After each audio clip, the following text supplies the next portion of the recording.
Hey friends and followers, Michael McFarland in McFarland's Corner.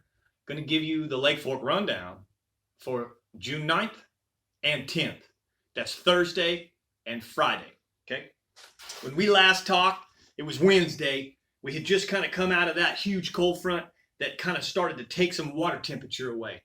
So yesterday morning when we started out, it was chilly. It was a 58-degree morning. The water temperature started out at 79.8, which is about 4 degrees or so, maybe a little more than a loss from where we were. And realistically, this time of year, that doesn't really hurt that much. 5 or 6 degrees is a lot. Take a little bit for the fish to acclimate to, but when you're already into the summer months and things, that's actually a good thing. Okay. We have 2 to 3 foot visibility. That's maintaining in the Lake Fork. Green, which is the color of the water, is also maintained. It's awesome. The lake looks super, super good, super healthy. The lake level, 402.96, still stable. The little bit of falling is just municipal source use and what they call rate of flow downstream, but extremely stable and not falling at any particular rate. Basically the same thing again for today. 81 degrees, 83 degrees at the end of the day. You can see that the last 2 days are cooler than we were Monday, Tuesday, Wednesday. And then again, 402.93, stable lake. Let's tell you about the fishing. So today is Friday, and I am going to unveil what we beat them up with Tuesday. We beat the brakes off them on Tuesday. It was awesome. From 6 a.m. to 8 a.m., I couldn't keep up with my clients. I was sweating, breathing heavy, and we were beating down the big fish. All right? This front hit and changed things considerably, but yesterday morning, probably the first hour we went without a bite, and then it started to happen again. And I thought, here we go again. 2 days in a row, we're going to beat them down.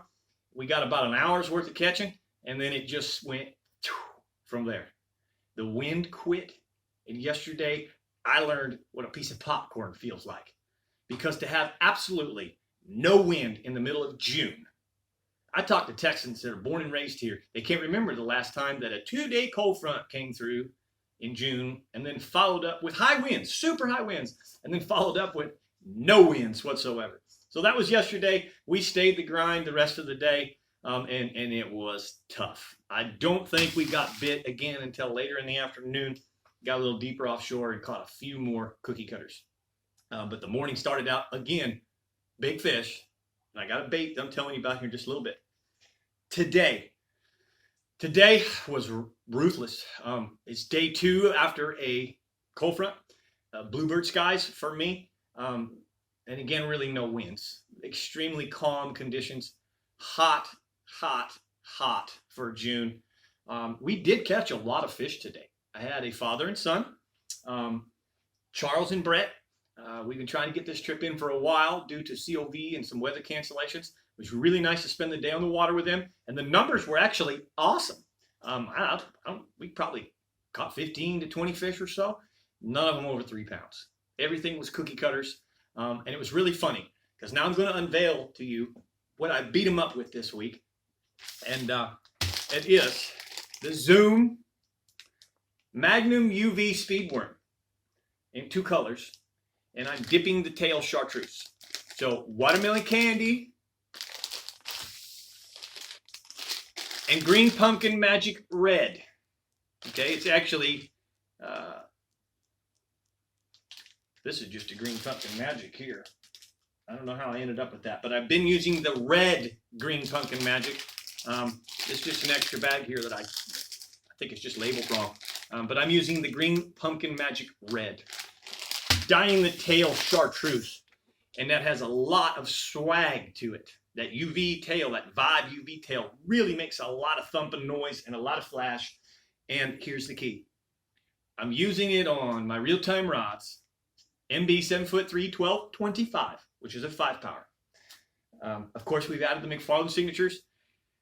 Tatula 150 reel, 7-3 gear ratio, 20-pound fluorocarbon. We're Texas rigging it with a 3/8 ounce tungsten or lead, your choice, doesn't matter. And here's the key. All right, I'm swimming it. In Arizona, years and years ago, we learned to actually take a worm and just swim it. I'm throwing it out. I'm letting it hit the bottom, and we are slowly, basically swimming it, reeling it. Long pulls, if you will, picking up the slack. But unlike a jig, we're not hopping it like a shaky head. We are swimming it.